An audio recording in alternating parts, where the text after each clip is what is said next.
السلام عليكم الغد كراكم دايرين. جمعه مباركه للجميع. دروك غادي ندخلوا لردود الفعل ديال العالم والصحف العالميه ورؤساء العالم، ولكن قبل ما نديروا ردود الفعل وقبل ما نشوفوا واش تصرا في العالم.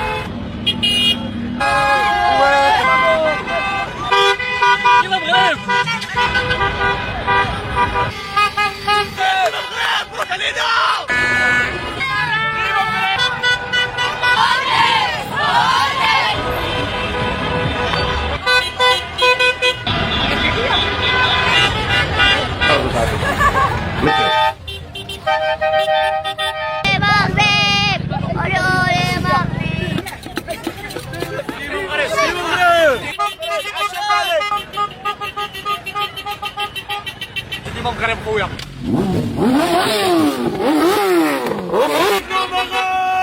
هذا هو الانجازات. من تجي يكون عندك انجاز يكون عندك القاب، هنا التصريح ديال فوزي القجع لعب. يعني شوف فوزي القجع ما شاء الله يعني احسن رئيس مر التاريخ في افريقيا كامله. علاش؟ لانه يخدم انسان خدام، يخدم بلاده ويخدم المغرب وطلعها يعني العالميه، وعنده تصريحات يعني توجور في الوقت ديالها. بحال اليوم من صرح قال لك انا خصني نفرح في الالقاب، ماشي كيما حنا فرحنا التاهل كاس العالم مع الصومال، وشارينا باش فرح كاس. يعني هو هنا صرح اليوم راه يجيب الالقاب، والشعب المغربي يفرح لك بالالقاب، لانه من تجيب له اللقب هو البارح كلشي خرج للشارع، كل شيء خرج للشارع من جبت اللقب. يعني حاجه كبيره في مباراه تاريخيه، مباراه نحط لكم تصاور هنا ديال البارح فوزي القجع يعني مع رئيس الفيفا وكل شيء. ما شاء الله حاجه كبيره، حاجه مفخره. انسان يخدم، راه دار واحد كان مع سكيتيوي، راه حوايج. شوف انسان خدام، انسان يخدم ما شاء الله عليه، يعني حاجه مفخره. هنا كاين واحد الصحفي البارح نبداو بالاخر، واحد الصحفي ديالنا عبد الناصر البار كتب واحد التدوينه. عبد الناصر البار كتب تدوين.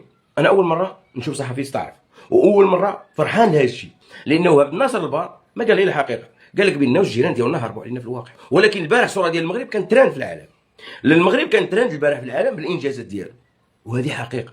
من تجي تشوف ما شاء الله من نصف نهائي كاس العالم حتى لهنا، ومازال ان شاء الله كاين كاس افريقيا وكاس العالم ان شاء الله في الطريق، عاد نقدروا نبلعوا في الماليه. من تشوف هذه الانجازات ما تفاجئش، ما نصدمش. انا ما نصدمش، لانه انا كنت عارف انه كاين كعمل قاعدي، كاين خدمه، كاين بزاف الحوايج، كاين بنيه تحتيه تساعدك، كاين شيء. هذا البار الصحفي هذا اللي في قطر ما يخدمش التليفون. هذا البارح قال الحقيقه، جا من التالي قال لك اودي الناس هربوا علينا، نجيو نهضروا الحقيقه. كاين انت كتشوف رؤساء، انا حطيت لكم هنا الرؤساء يكرموا، حطيت لكم الفيفا حتى هي كرمت المغرب، حتى وزيد الفيفا هذا العام المغرب راه داخل مع اقوى المنتخبات واقوى الانديه. هذا العام جابوا جوج القاب ديال الفيفا، ديال الاوفام وديال كاس العرب، مع باريس سان جيرمان ومع المنتخب البرازيلي حتى هو ديال الشاطئيه وديال كره القدم داخل الصالات، ومع تشيلسي اللي دا كاس العالم للانديه. يعني حاجه مفخره، حاجه كبيره، حاجه تفرح. انا باش تعرف الكره المغربيه تطورت، ما بقاش احتكار ما بين اسبانيا والبرازيل والارجنتين، ولا احتكار ما بين البرازيل. لا، الكره المغربيه المغرب جات ضرب الدور ديال المغرب في افريقيا وفي العالم، لسوق القاطره الافريقيه. العرب منبهرين، العرب الخليجيين منبهرين، الجماهير ديالهم منبهره. مستوى كبير اللي قدم البارح ما بين السلامي وشكون وسكيتيوي، بقاو يلعبوا الشطرنج بيناتهم البارح.